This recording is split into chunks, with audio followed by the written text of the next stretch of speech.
नमस्कार, आदाब। मैं हूं कामरान हाशमी और आंखों देखा में आप सभी का स्वागत है। आइए नजर डालते हैं आज के मुख्य समाचार पर। की कॉल में आप आज जो राष्ट्रीय लोकदल और भारतीय जनता पार्टी की संगठनात्मक और पदाधिकारियों की बैठक थी, उसमें आप सब आए और मैं धन्यवाद देना चाहता हूं सबसे पहले बिजनौर क्षेत्र की जनता का कि उन्होंने आज इतना स्नेह, सम्मान और आशीर्वाद देने का काम किया। और मुझे पूरी आशा है जो संकल्प आदरणीय जयंत चौधरी जी, हमारे लोकप्रिय यशस्वी प्रधानमंत्री आदरणीय नरेंद्र मोदी जी को प्रधानमंत्री बनाने के लिए दोबारे 2024 में लेके संकल्प 400 पार का लेके चल रहे हैं, उसमें बड़ी भूमिका बिजनौर की जनता देने का काम करेगी। जहां ये लोकसभा 3 जनपदों की है, मैं अपने आप को सौभाग्यशाली मानता हूं कि मेरे स्वर्गीय पिता को सांसद भी इसी गठबंधन में यहाँ की जनता ने बनाने का काम किया था। और जहां उनकी विरासत और प्यार और उनकी कार्यशैली का आज भी जिक्र पूरे सभी कार्यकर्ताओं के बीच हुआ, मैं आपके माध्यम से विश्वास दिलाना चाहता हूं कि और कुछ करूं ना करूं, अपने बड़ों का नाम और अपने सभी पार्टियों का नाम, अपने नेता का नाम, आदरणीय जयंत चौधरी का, आदरणीय प्रधानमंत्री का नाम खराब करने का काम नहीं करूंगा। और आप सबके बीच जो आपकी आकांक्षाएं, अपेक्षाएं, जो विकसित भारत का संकल्प, जहाँ समस्याएं, चुनौती बढ़ने का काम होगी, जहाँ आज भी आर्टिफिशियल इंटेलिजेंस और क्लाइमेट चेंज जैसी समस्याएं आने वाली हैं, उस पे हम चुनौतियों का सामना आदरणीय प्रधानमंत्री जी के नेतृत्व में करने का काम करेंगे। मैं इतना कह सकता हूँ, जो बाहर का मैं इतना कह सकता हूँ, मैं आपके घर का हूँ और उनका कार्य, उनकी शैली और उनका आशीर्वाद, उनकी विरासत लेके चल रहा हूँ। मैं आपको पहले भी कहा कि उनका नाम भी नहीं खराब होने दूंगा और आप सबके विश्वास को भी नहीं तोड़ने का काम करेंगे। अच्छा, रही बात दूरी की, बड़ी लोकसभा की, अभी छोटी उम्र है, भागने की क्षमताएं हैं और मोदी जी का जब साथ हो जाएगा तो सड़कें भी हमारी मीरापुर तक तो बन के आ गई, आगे बिजनौर वाली भी ठीक हो जाएगी, तो आना जाना खूब लगा रहेगा। और ऐसा नहीं है जब हस्तिनापुर वाला पुल नहीं था, जब ये चांदपुर और हस्तिनापुर, अब तो ये पुल भी बन गया है, सब कनेक्टिविटी साथ हो गई है, चुनाव लड़ने की क्षमताएं बढ़ गई हैं सबके लिए, खाली सत्ता के लिए नहीं, विपक्ष वालों के लिए भी सुविधा है। तो ऐसा समय नहीं है कि आप लोगों के विश्वास पे खरा ना हो। इलाका है ना, ये पिछले चुनावों में यही था और उसका पिछले में भी ऐसे ही। कौन सा वाला?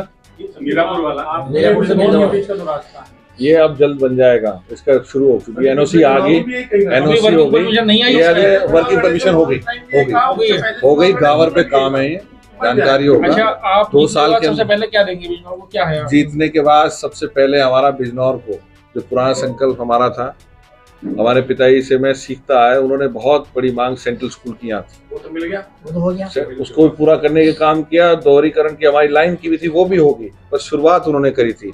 हमारे इस क्षेत्र में पर्यटक की बहुत सुविधाएं उपलब्ध है। भारतेंद्र जी ने ही मेरे पिताजी को एमपी बनाया था और अब फिर वो आज साथ मेरे बड़े के रूप में, उनके अभिभावक के रूप में आज खड़े हैं। मुंशीराम पाल जी भी मेरे साथ हैं, सब इसी मंच पे हैं, मेरे इसी मंच पे हैं। आने वाले समय में रोजगार और शिक्षा, स्वास्थ्य, हमारा किस तरीके से बिजनौर को हम आगे बेहतर और कर सकें, किस तरीके से अपने युवाओं को और जोड़ के रोजगार की संभावनाएं बढ़ा सकें।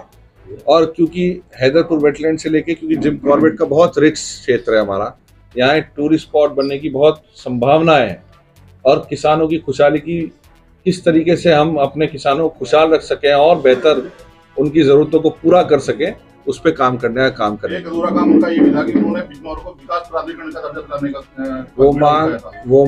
उन्होंने बीड़ा उठाई थी और मैं एक बार, अभी मेरा प्रश्न भी लगा था, अगर मैं आपको अवेलेबल करा दूंगा, विधायक रहते हुए मुझे याद आया था, मैंने प्रश्न सरकार में लगाया भी था, उस पर भी काम करने का काम करेंगे। मैं पहले से ही करता आ रहा था उस पर, एज ए विधायक भी मैं प्रश्न की जो है आपको सूची संख्या सब बता दूंगा। तो वो भी एक चीज है जिससे संभावनाएं विकास की, और फंड जब हमारे पास ज्यादा आएंगे तो निश्चित रूप से हम अपने लोगों को खुशहाल करने का काम कर सकेंगे। और कोई विचार हो, बात हो, आज आप सब आए, पहली मुलाकात है, और जब आप लोग बताओगे। बिजनौर विधानसभा में शुगर मिल है बिलाई। अच्छा, किसानों का पिछले साल का कोई पैसा अभी तक नहीं आया। पिछले साल का हो गया? पिछले साल का हो गया। कितना बकाया है फिलहाल? नवंबर से अब तक का बकाया है, जब से मिल चली, कोई पैसा नहीं आया। पूरी विधानसभा प्रभावित है आपके बिजनौर, तो इसमें आपका क्या कहना है? इसमें ये कहना है हमारी जल्द भेंट हमारे नेता आदरणीय जयंत चौधरी जी की और आदरणीय योगी आदित्यनाथ जी की होने वाली। इस मांग को एज ए विधायक मैं खुद जाऊंगा उनके साथ। उस डेलीगेशन में हमारे मंत्रिमंडल विस्तार भी हुआ। अगर चुनाव से पहले भुगतान हो जाता तो आपको लाभ मिलेगा, नहीं तो आपको नुकसान भी हो सकता है। निश्चित रूप से आप बेफिक्र रहें, किसानों के साथ राष्ट्रीय लोकदल हमेशा से रही आई है। हमारे नेता हमारे से चिंतित हमेशा रहते हैं और आपकी समस्या जिस तरीके से पूर्व में चाहे विपक्ष में रहे हो और चाहे सत्ता में रहे हो, किसानों की समस्याओं को राष्ट्रीय लोकदल चौधरी चरण सिंह जी की नीतियों पे चलते हुए हमेशा पूरा करता रहेगा। अच्छा, अभी सुनवाई अभी उस विषय में अभी बात करके उसमें आप भी थोड़ा करेंगे, अभी करेंगे उसमें। जब आपने आप तो टाइम है, भारतीय जनता पार्टी और लोकदल की गुटबंदी को कैसे सेटल करेंगे? मुझे तो आज गुटबंदी दिखी नहीं, सब मेरे ख्याल सब थे। क्या गुटबंदी है? आंखों देखा में आज के लिए बस इतना ही। कल फिर मुलाकात होगी कुछ नए खबरों के साथ। तब तक के लिए दीजिए इजाज़त। नमस्कार।